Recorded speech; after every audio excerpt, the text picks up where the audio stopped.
Thrissur Paliyekkara toll വിരുദ്ധ സമരം 150-ാം ദിവസത്തിലേക്ക് കടന്നു. സമരത്തിന്റെ 150-ാം ദിവസത്തോട് അനുബന്ധിച്ച് സംയുക്ത സമരസമിതിയുടെ നേതൃത്വത്തിൽ ടോൾ പ്ലാസയിലേക്ക് മാർച്ചും കൂട്ട ഉപവാസവും നടത്തി. ഉപവാസ സമരം കോൺഗ്രസ് നേതാവ് VM സുധീരൻ ഉദ്ഘാടനം ചെയ്തു. BOT കമ്പനിയെ നിലയ്ക്ക് നിർത്താൻ ഉമ്മൻചാണ്ടി സർക്കാരിന് കഴിയുന്നില്ലെന്ന് VM സുധീരൻ ആരോപിച്ചു. പാലിയേക്കര ടോൾ വിരുദ്ധ സമരം 150 ദിവസം പിന്നിട്ടിട്ടും ടോൾ പിരിവ് നിർത്തുന്നതിന് സർക്കാർ നടപടി സ്വീകരിക്കാത്ത സാഹചര്യത്തിൽ സമരം കൂടുതൽ ശക്തമാക്കാനാണ് സമരസമിതിയുടെ തീരുമാനം. ഇതിന്റെ ഭാഗമായാണ് ഇന്ന് കൂട്ട ഉപവാസവും ടോൾ പ്ലാസയിലേക്ക് മാർച്ചും നടത്തിയത്. കൂട്ട ഉപവാസത്തിന്റെ ഉദ്ഘാടനം VM സുധീരൻ നിർവഹിച്ചു. BOT കമ്പനിയെ നിലയ്ക്ക് നിർത്താൻ സർക്കാരിന് കഴിയുന്നില്ല എന്നും ദേശീയപാത അതോറിറ്റിയുടെ ഭീഷണികൾക്ക് മുൻപിൽ സർക്കാർ മുട്ടുമടക്കുകയാണെന്നും VM സുധീരൻ ആരോപിച്ചു.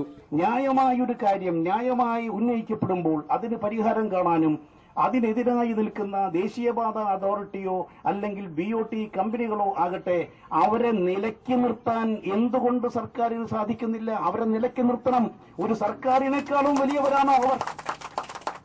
നിർഭാഗ്യവശാൽ ദേശീയപാത അതോറിറ്റി ഒരു തരത്തിലുള്ള ബ്ലാക്ക്മെയിൽ സമീപനമാണ് സ്വീകരിച്ചു വരുന്നത്. തുടർന്ന് സമരസമിതി പ്രവർത്തകർ ടോൾ പ്ലാസയിലേക്ക് മാർച്ച് നടത്തി. ടോൾ പ്ലാസയ്ക്ക് മുൻപിൽ പോലീസ് മാർച്ച് തടഞ്ഞു. തുടർന്ന് ടോൾ പ്ലാസയ്ക്ക് മുന്നിൽ കുത്തിയിരുന്ന് പ്രവർത്തകർ പ്രതിഷേധിച്ചു. ടോൾ കമ്പനിയുടെ കൊള്ളയ്ക്കും തട്ടിപ്പുകൾക്കും സർക്കാർ എല്ലാ ഒത്താശയും ചെയ്തു കൊടുക്കുകയാണെന്ന് സമരസമിതി നേതാക്കൾ ആരോപിച്ചു.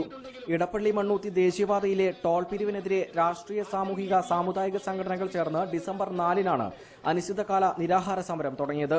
സമരത്തെ തുടർന്ന് 2 തവണ ടോൾ പിരിവ് നിർത്തിവെക്കുകയും ചെയ്തിരുന്നു. സമരത്തോട് അനുഭാവം പുലർത്തുന്ന സംഘടനകളെയും ആളുകളെയും പങ്കെടുപ്പിച്ചുകൊണ്ട് വരും ദിവസങ്ങളിൽ ശക്തമായ പ്രക്ഷോഭ പരിപാടികൾ സംഘടിപ്പിക്കാനാണ് സമരസമിതിയുടെ തീരുമാനം. റിപ്പോർട്ടർ, തൃശൂർ.